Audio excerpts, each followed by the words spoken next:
The key actors in Nigeria, from executive to the legislature, locally, Senator Binta and others are here, and the judiciary, they know the correct thing to do. But they are refusing to do it. They are pretending to sleep. And waking such a person is extremely difficult because the person knows the right thing. A clear abuse of offices, clear abuse of power, clear abuse of privileges, cutting across from the three arms of government, from the executive to the parliament to the judiciary. And I always plead with our people that whatever we do affects everybody. Whatever we do affects everybody. He especially condemned the judiciary, saying that, especially the Africa report, adding that the Nigerian constitution gives the president too much power. He called for an amendment to the constitution. Soyinka also spoke on live television, describing the emergency rule as an excessive measure. Let's take a look. Let me confess that I was surprised at the ease with which this emergency law, that step, was applauded and passed. And then the critical question, even within the powers of a president under democratic dispensation, there are areas of discretion.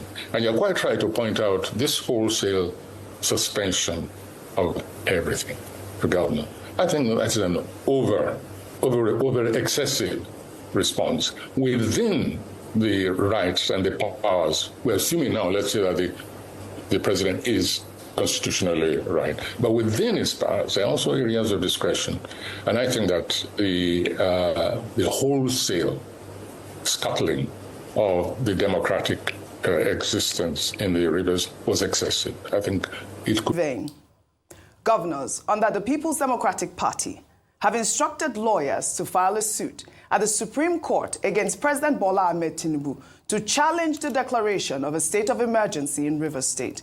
The PDP governors from Bauchi, Adamawa, Bayelsa, Enugu, Osun, Plateau, and Zamfara states are praying the court to declare that based on the provisions of sections 1, 5, and 305 of the Constitution, the President of the Federal Republic of Nigeria has no powers whatsoever to suspend a democratically elected governor and deputy governor of a state in the Federation of Nigeria under the guise of or under the proclamation of a state of emergency in the state of the Federation by the President.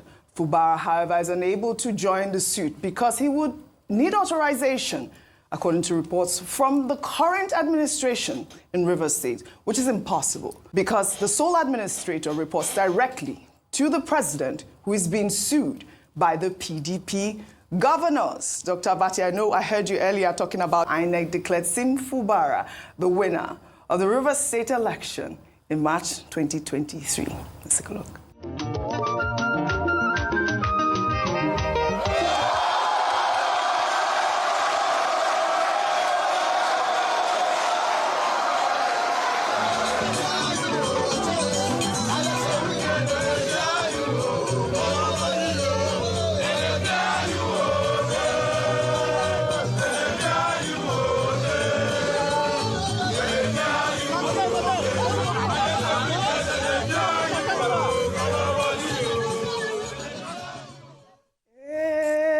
Then they fear you, wicked, they fear you. I mean, that was then. You saw Fubara there, basically prostrating, thanking, the almighty Wike at the time. When they go Banana.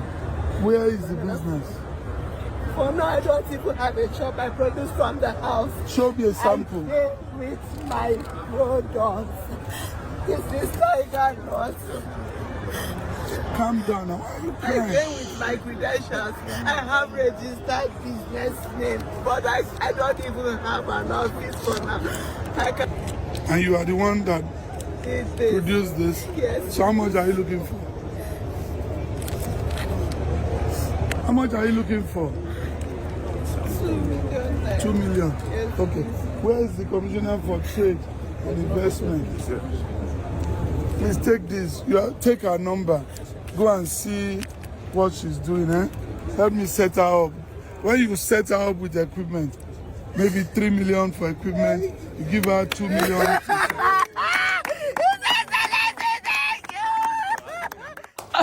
Oh, this was so emotional, really. It's been trending all over the weekend. We know that the governor, who is passionate about promoting entrepreneurship, gave out over 10,000 sets of equipment to 2,000 entrepreneurs under his Arise Entrepreneurial Equipment Support Scheme. He also has not taken care of everybody. Today, we have democracy, which is government of the people, of small number of people, by small number of people, over large number of people, who are deprived of what they need to have in life. Now, that is not democracy that will endure. So if you are talking of democracy failing in Africa, democracy in Africa has failed. And why has it failed? Because it didn't have any, in context and in content, it's not African.